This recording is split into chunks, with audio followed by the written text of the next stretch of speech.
इन खबरों में एक तो आपके सामने ईरान और इसराइल की सूरत हाल रखेंगे। आखिरकार ईरान को बड़ी कामयाबियां मिली हैं और ईरान के अब जो मिसाइल हैं उन्होंने तबाही मचा दी है इसराइल के अंदर। ये हम फरते जज्बात में आपके सामने नहीं रख रहे, बल्कि इसराइली मीडिया की रिपोर्ट्स रखेंगे। पता नहीं ये कौन से मिसाइल हैं जो अब आखिरकार ईरान ने चलाए हैं, जो इसराइल से नहीं रोके गए और इसराइल के अंदर पहली दफ़ा इतनी बड़ी तबाही मचाई गई है। पूरा हवाल आपको बताएंगे। फिर एक बड़ी सनसनीखेज स्टोरी है कि जो ईरानी आर्मी चीफ हैं उनको कैसे कत्ल किया गया, उनको उनकी बेटी के घर में कत्ल किया गया। क्या बेटी के घर में से किसी ने जासूसी की थी? कैसे उन्हें पता चला कि ईरानी आर्मी चीफ बेटी के घर पे रह रहे हैं? आपको ये पूरी सनसनीखेज स्टोरी आपके सामने रखेंगे। फिर हमारे फील्ड मार्शल साहब क्या सदर ट्रंप से मिल रहे हैं, क्या व्हाइट हाउस में वो पधार रहे हैं या नहीं। और फिर एक नया सर्वे आया है जिसने सबको हैरान कर दिया है कि इवन नवाज शरीफ साहब फील्ड मार्शल साहब से ज़्यादा पॉपुलर है। उसके बाद मरियम नवाज साहबा की अमेरिका यात्रा शुरू होने वाली है। बैग पैक हो गए हैं। कब निकल रही हैं, कल परसों या कब, ये भी आपको बताएंगे। लेकिन सबसे पहले आपको आज जो वाशिंगटन डीसी में नया रिकॉर्ड कायम हुआ है, जो खौफ के बुत टूटे हैं, उसके बारे में अपडेट कर दें। आपको पता है कि आज 14 जून बरोज़ हफ्ता 4 बजे दोपहर हमने कॉल दे रखी थी एहतजाज की, क्योंकि फील्ड मार्शल साहब जो हैं वो अमेरिका आए हुए हैं। उनके आने की खुशी में हमने एहतजाज रखा हुआ था ताकि अमेरिका में और पूरी दुनिया को बता सकें कि उन्होंने पाकिस्तान में इंसानी हकूक़ को कैसे पामाल किया है, इमरान खान और उनकी ज़ौजा और दूसरे कैदियों के साथ कैसा बदतरीन सलूक किया है। कॉल दी थी, सच्ची बात है, मुझे उम्मीद नहीं थी कि इतने लोग निकल कर आएंगे। मैं आपके सामने बिल्कुल सच बोलूँगा, ये मुझे उम्मीद थी कि बड़ा एहतजाज होगा, लेकिन इतना बड़ा एहतजाज होगा ये मैंने नहीं सोचा था। इसके लिए मैं जितना भी शुक्रिया अदा करूं उन तमाम आने वाले लोगों का। तकरीबन 4 से 5 हज़ार लोग वहाँ पर तशरीफ़ लाए। जिन इंडिपेंडेंट लोगों से बात हुई उन्होंने कहा 5 हज़ार से भी ज़्यादा थे, क्योंकि लोग आते जाते रहे। ये 3 बजे शुरू हुआ मुजाहरा और ये 7-8 बजे तक चला, तो लोग आते जाते रहे, शफल होते रहे। लेकिन तकरीबन 4 से 5 हज़ार, इंडिपेंडेंट लोग कहते हैं 5 हज़ार, में फिर भी एहतियातन आपके सामने 4 से 5 हज़ार का फिगर रख रहा हूँ। ये बहुत बड़ी तादाद है। वाशिंगटन डीसी में इतने लोग नहीं आते। अब अगर मैं बात करूं तो आप हैरान होंगे कि कनाडा से, कैंसस स्टेट से, इलिनॉय स्टेट से, ओहायो स्टेट से, पेंसिल्वेनिया स्टेट से, न्यू जर्सी स्टेट से, न्यूयॉर्क से, टेक्सास से, फ्लोरिडा से, मिनेसोटा से, नॉर्थ कैरोलिना से, मिशिगन से, विस्कॉन्सिन से, ये चंद नाम मैंने आपके सामने लिए हैं। और भी बहुत सारी स्टेट से लोग आए जिनके शायद मैं नाम नहीं ले सका, मैं उसके लिए माजरत चाहता हूँ पेश की। और हैरान कर देने वाली बात ये थी कि आज खासी गर्मी थी, लोग बिल्कुल पसीने में शराबूर थे। वहाँ सबसे ज़्यादा हमारी माएँ, बेटियाँ, बहनें खड़ी थी आज उस गर्मी के अंदर, पोस्टर्स लेकर। और वो जो एक डरावा था ना, आपने देखा था कि पाकिस्तान का फॉरेन ऑफिस, पाकिस्तान की इंटीरियर मिनिस्ट्री, पाकिस्तान के जो टाउट, जर्नली टाउट हैं, वो कल परसों से ये कह रहे थे कि जो जो इस मुजाहरे में गया उनकी वीडियोस बनाएंगे, उनके शनाख्ती कार्ड ब्लॉक करेंगे, उनके पासपोर्ट ब्लॉक करेंगे। और इसमें कोई शक नहीं कि 26 नवंबर के बाद से अवाम में एक डर और खौफ भी था, या कम अज़ कम एक झिझक थी कि क्या होना है।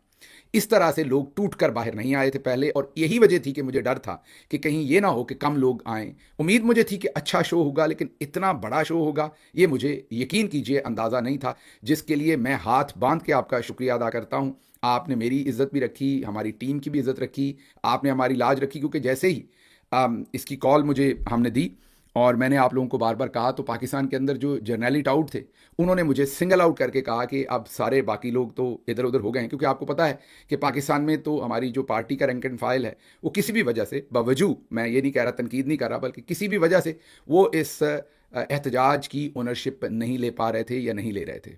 तो सारा वज़न जो है वो हमारी टीम पर यहाँ और मेरे नातवां कंधों पर पड़ा, उसको उठाना पड़ा।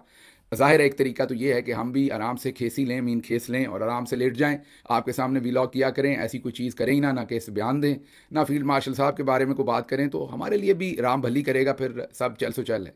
लेकिन हमें ऐसी आई थिंक कि कोई खुजली है कि जिसकी वजह से हमसे ऐसे काम होते रहते हैं। तो बहरहाल वो जो मैंने कॉल दे रखी थी उस पर जो जर्नैली टाउट थे उन्होंने कहा कि ये शहबाज गिल कितने बंदे वहाँ इकट्ठे कर लेगा, 2, 4, 10, 20, 30, 40 बंदे इकट्ठे कर लेगा। ये ख़त्म हो चुकी है कहानी। इमरान खान के नाम पर अब कोई नहीं निकलना, शहबाज गिल की कॉल पर अब किसी ने नहीं निकलना। लेकिन जो हमारी पूरी टीम ने मेहनत की, जो आप लोगों ने मेरी लाज रखी, जो आप लोगों ने इमरान खान के साथ वफादारी निभाई, या अपना जो रिश्ता है, या अपना एहतराम है, या अपनी मोहब्बत है जो निभाई, ज़ाहिर है, जिनके लिए आप निकल कर आए, बात की आपने, उस पर मैं जितना भी आपका शुक्रिया अदा करूं वो कम है। क्योंकि जर्नैली टाउट जो थे वो बिल्कुल ये पिक्चर पेंट कर रहे थे कि अब कोई नहीं आएगा। तो बड़ा शो था ये, वन ऑफ द लार्जेस्ट, मैं लार्जेस्ट नहीं कह रहा, one of the largest protest जो अमेरिका में हुए उनमें से एक था। और हर तरह के लोग इसमें थे, बुज़ुर्ग माएँ भी थीं, बहनें, बेटियां, सब से ज़्यादा तादाद में वहाँ ख़वातीन थी। उसके बाद बुज़ुर्ग थे, नौजवान, बच्चे, मतलब डॉक्टर्स, इंजीनियर्स, बिजनेस के लोग, आईटी के लोग, हर वॉक्स ऑफ लाइफ से लोग थे, वेटनरी डॉक्टर्स, हर तरह के दोस्त वहाँ पर मौजूद थे। और मैंने जैसे आपको तमाम स्टेट्स का बताया, और सबसे बड़ी बात मेरे लिए ये है कि लोगों ने डर की जंजीरें तोड़ी हैं, खौफ की जंजीरें तोड़ी हैं जो 26 नवंबर के बाद से थीं, और लोगों ने इनकार कर दिया है चौधरी निज़ामुद्दीन की धमकियों से डरने से, जो कह रहे थे पासपोर्ट ब्लॉक करने हैं। लोग वो तमाम जंजीरें तोड़ के वहाँ पर पहुँचे। अब जो अगली बात, शुक्रिया भी मैंने आपका अदा कर दिया, ये सब कुछ है। अब वहाँ पर भी कुछ लोग मेरे से सवालात कर रहे थे। मेरा दिल है कि आज मैं उन सवालात के आपको खुलकर जवाब दूँ। सवालात मेरे से ये थे कि गिल साहब, कहीं आप खान साहब का साथ तो नहीं छोड़ देंगे? आप मत उनका साथ छोड़िएगा, आप उनके साथ खड़े होइएगा, क्योंकि वो पूरी दिलेरी से कौम के लिए लड़ रहे हैं। हमें आपसे बड़ी उम्मीद है कि आप कहीं साथ तो नहीं छोड़ेंगे। तो मैं आज आपको ये वाज़ेह कर दूँ, मैं खान साहब के साथ खान साहब की वजह से नहीं हूँ। कोई भी किसी के लिए कहीं खड़ा नहीं होता, ये याद रखिएगा। यहाँ तो बच्चे वालिदैन के लिए और वालिदैन बच्चों के लिए खड़े नहीं होते जब मुसीबत पड़ती है। तो किसी ने किसी के साथ क्या खड़े होना है? ये आपका अपना ईमान है, ये आपकी अपनी कमिटमेंट होती है जिसके लिए आप खड़े होते हैं। खान साहब अपनी कमिटमेंट के लिए आपके साथ खड़े हैं। वो अल्लाह के हजूर ये सोचते हैं कि जिस रास्ते पर वो खड़े हैं वो दुरुस्त रास्ता है। मैं खान साहब के साथ इसलिए खड़ा हूं, मैं आपको पूरे ईमानदारी से बता रहा हूं, क्योंकि मेरा ज़मीर कहता है कि इमरान खान साहब दुरुस्त रास्ते पर खड़े हैं। मेरा ज़मीर ये कहता है कि इमरान खान बातिल के खिलाफ लड़ रहे हैं, इसलिए मैं पूरी जिम्मेदारी के साथ उनके साथ खड़ा हूँ। मेरी कोई बहुत बड़ी औकात नहीं है, ना ही मेरे में बहुत हिम्मत है, लेकिन मेरा आपसे एक वादा है जो मेरा अपने बहुत सारे दूसरे दोस्तों से गिला है। हम सब टूटते हैं, हम सब कभी ना कभी कमज़ोर होते हैं, हम सबको कभी ना कभी अपनी पोजीशंस छोड़नी पड़ती हैं। हो सकता है कभी मेरे पे भी ऐसा मौका आए, आप दुआ कीजिए ऐसा ना हो, लेकिन हो सकता है, इंसान हूँ, मेरे पे भी मौका है। लेकिन मैं एक काम आपके साथ कभी नहीं करूँगा। अगर मैं कभी टूटा या मुझे कभी पीछे हटना पड़ा या कंप्रोमाइज़ करना पड़ा, तो मैं यहाँ कैमरे की आंख में आपको बताऊँगा कि यहाँ तक आया हूँ, इससे आगे मेरी औकात नहीं है, मैं अब हाथ खड़े कर रहा हूँ, मैं पीछे जा रहा हूँ। मुझे दोस्तों से भी एतराज़ ये है कि वो इमरान खान के साथ वो साथ नहीं निभा पाते जो उन्हें निभाना चाहिए, लेकिन ओहदे भी नहीं छोड़ते। ओहदा है, कोई ऑक्सीजन तो नहीं है ना। फॉर एग्जाम्पल, अगर आज मैं ला तल्लकी कर दूं पाकिस्तान तहरीक इंसाफ से, तो मैंने मर तो नहीं जाना ना, ऑक्सीजन तो नहीं है मेरी जो ख़त्म हो जानी है। मैं कहूँ कि ये मैं नहीं कर सकता, मैं साइड पे हो जाऊँ। तो मुझे गिला दोस्तों से ये है, कई दोस्त ये कहते हैं कि आप बाहर बैठे हुए हैं, आप वहाँ से बातें करते हैं। भाई आप भी बाहर आ जाएं, आप लोगों में से कई आते हैं जाते हैं वापस। तो आप ऐसा करें कि जब आप अगली दफ़ा आएँ तो मेरी ऑन कैमरा सबको ऑफर है, जितनी भी हमारी मेन लीडरशिप है, कि आप यहाँ पर आ जाइए। मैं आपके रहने का बंदोबस्त भी करूँगा, जितनी मेरी औकात है, आपको यहाँ होस्ट भी करूँगा जितनी देर आपने रहना होगा। आप कम अज़ कम फिर ओहदा किसी को दे दें जो ये काम कर सके, आप नहीं कर सकते तो आप मेरे जैसे ही हो जाएं, यहाँ पर आ जाएं, ओहदा ना लें और वहाँ पर काम होने। तो मैं ये क्लियर कर दूँ, ये जो आप बहुत सारे सवाल पूछते हैं कि आप छोड़ेंगे तो नहीं, मैं उस दिन तक नहीं छोड़ूंगा जिस दिन तक मुझे अपनी शक्ल देखने में आसानी हुई कि अगर मैं छोड़ भी दूं तो मैं शीशे में अपनी शक्ल देख सकता हूं। मतलब कि जो मेरी कमिटमेंट है, जिस दिन तक मेरा ईमान मजबूत है कि मैं बातिल के खिलाफ लड़ रहा हूं और मुझे लड़ना है, तो मैं नहीं छोड़ूंगा। यह भी मेरा आपसे वादा है कि अगर मुझे कभी लगे कि पाकिस्तान तहरीक इंसाफ जो है वो अब बातिल की साइड पर खड़ी हो गई है, तो मैं साथ नहीं खड़ा हूंगा। अगर मुझे ये लगे कि अब बातिल की साइड हमारी हो गई है और सच की नहीं है, तो मैं पीछे हट जाऊंगा। इमरान खान इस वक्त पूरी कमिटमेंट के साथ, ईमानदारी के साथ, अपने पूरे, मैं ये कहूँगा कि अल्लाह के ऊपर ईमान और उसके बाद अपनी आवाम से तवक्कुआत के साथ एक बातिल से लड़ रहे हैं। मुझे मेरा ज़मीर अलाउ नहीं करता कि मैं उनको इस मौके पर अकेला छोड़ूं। अच्छा, अब आप में से कई लोग ये सोचते होंगे कि गिल साहब ने वजारत लेनी है। यकीन करें, इसके शौक पूरे हो चुके हैं। पाकिस्तान जैसा जो सिस्टम है उसमें आप दो वजहों से सियासत में आते हैं। या तो आपने रज के करप्शन करनी हो, और आप में से कई हंसेंगे, गुस्सा भी आएगा। अगर आपने सियासत करनी हो तो करप्शन करनी चाहिए।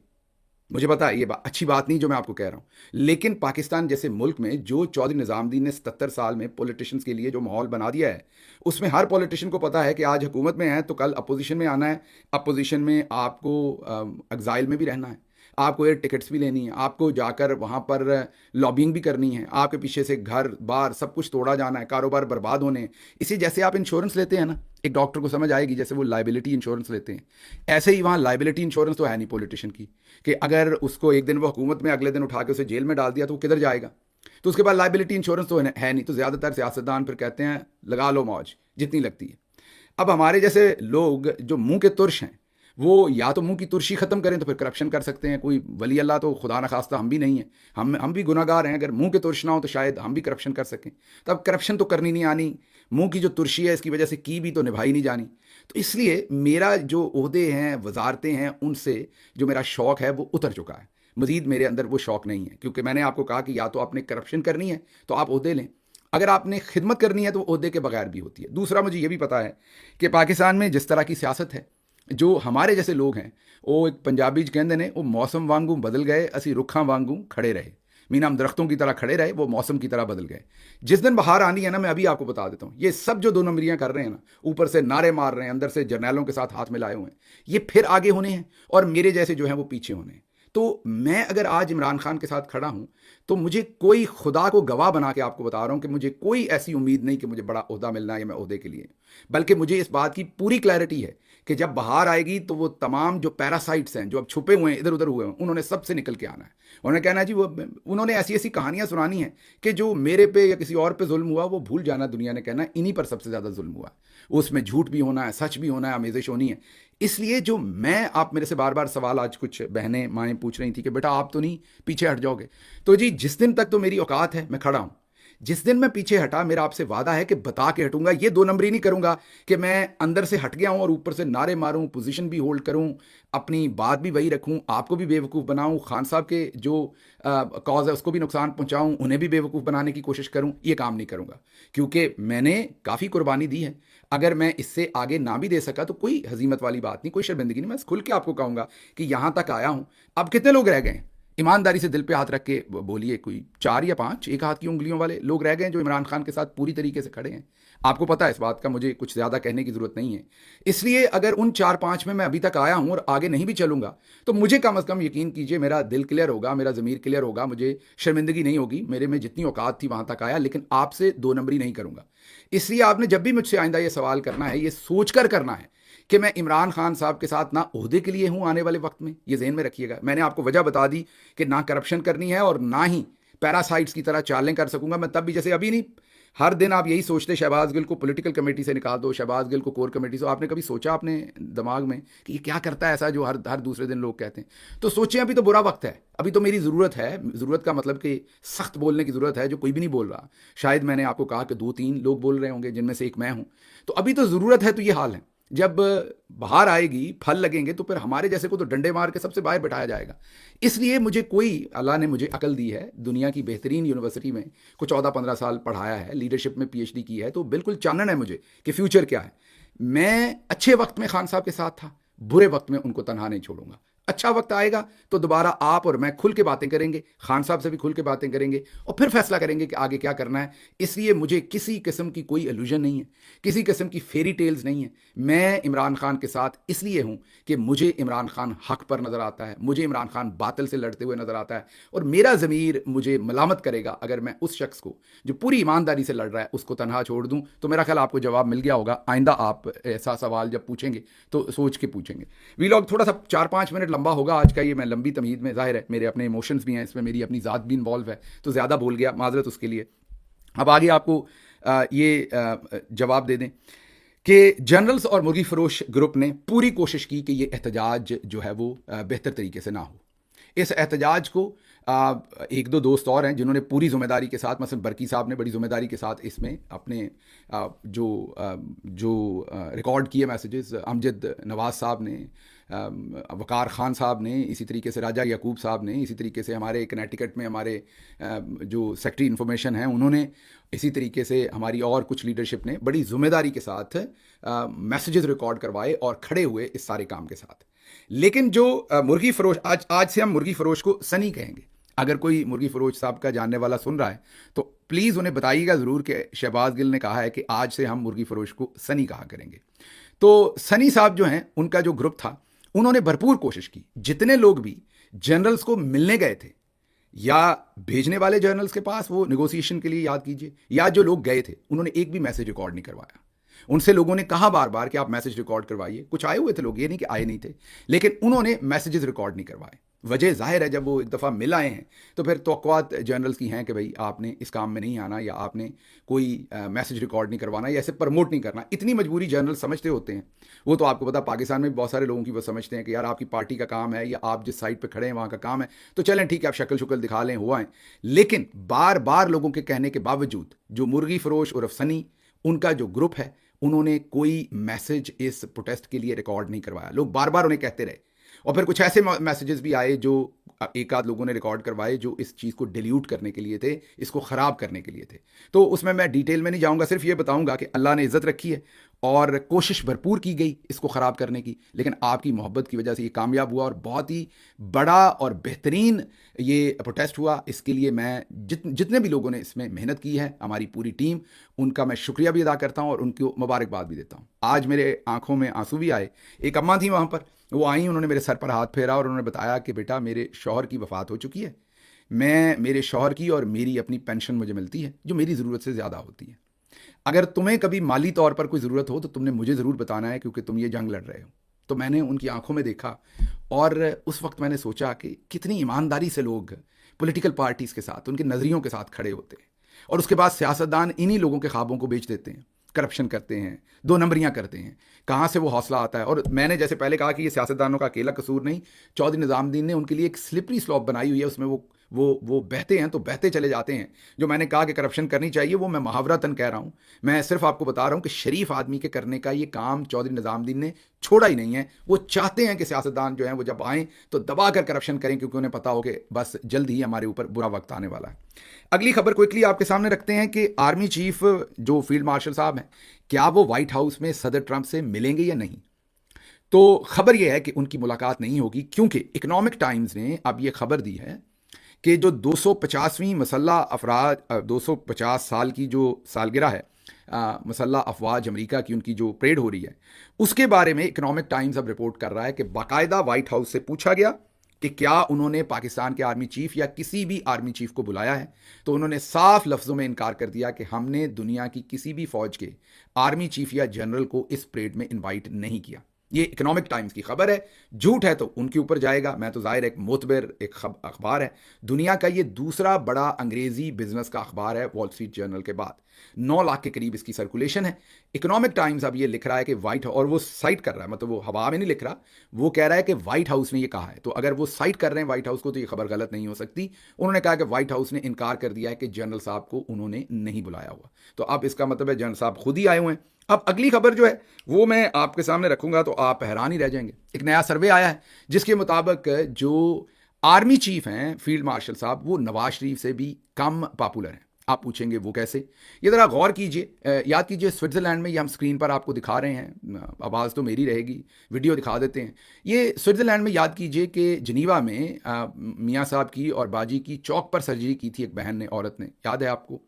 अगले दिन उसी चौक के ऊपर अरेंज किए गए थे, नून लीग ने 4 लोग, कितने आए थे? पूरे 4, एक नहीं, 2 नहीं, 3 नहीं, पूरे 4 लोग मियाँ साहब के लिए वहाँ मियाँ साहब को रिसीव कर रहे थे। आज जब हम मुजाहरा कर रहे थे एम्बेसी के सामने तो फील्ड मार्शल साहब के लिए भी वहाँ लोग आए थे। कितने आए? पूरे 3। तो जो मियाँ साहब हैं वो 1 नंबर से जीत गए। तो मियाँ साहब का स्कोर अगर 4 पे 100% है तो फील्ड मार्शल साहब का स्कोर 75% है। फील्ड मार्शल साहब जो हैं वो बेचारे तमाम तर पैसे के ट्रक वहाँ पर 3-4 खड़े थे, बंदे सिर्फ 3 आए थे। तो आप खुद ही अंदाज़ा लगा लें कि फील्ड मार्शल साहब की जो है वो कितनी पॉपुलैरिटी है कि हमारा ये जो हज़ारों लोगों का एहतजाज था उसमें 4 लोगों की बजाय भी 3 लोग आ सके और वो वहाँ पर क्या करते रहे वो वीलॉग के आखिर पर आपको सुनवाऊंगा। अब मैंने क्विकली जाना है अगली खबर की तरफ, और अगली खबर जो है वो ये है कि जो इस्राइली मीडिया है वो अब खुलकर, जो इजराइल टाइम्स है वो खुलकर अब ये बता रहा है कि जो नए हमले किए हैं, 40 बैलिस्टिक मिसाइल्स जो हैं वो लॉन्च किए हैं टुवर्ड्स हाइफा और टामरा या टमारा या टमरा, जो भी नाम है इस टाउन का, ये इस्राइली शहर हैं। इनकी तरफ 40 बैलिस्टिक मिसाइल पिछली रात ईरान ने दागे हैं। अब ये गालिबन शायद ये सुपरसोनिक मिसाइल हों, क्योंकि ईरान के पास जो खैबर नामी सुपरसोनिक मिसाइल हैं उनकी स्पीड माक 7 है और वो तकरीबन 9000 किलोमीटर पर आवर, कोई 86-8800 किलोमीटर पर आवर की स्पीड पर वो उड़ते हैं। जो ईरान की सरहद है वहाँ से अगर ये मिसाइल छोड़ा जाए इसराइल की तरफ तो तल अवीव वहाँ से तकरीबन 1500 किलोमीटर है, बीच में सिर्फ मेरा ख्याल इराक ही आता है। तो ऐसे हालात में ये मिसाइल महज 10 मिनट में वहाँ पहुँच सकता है। ये सुपरसोनिक है।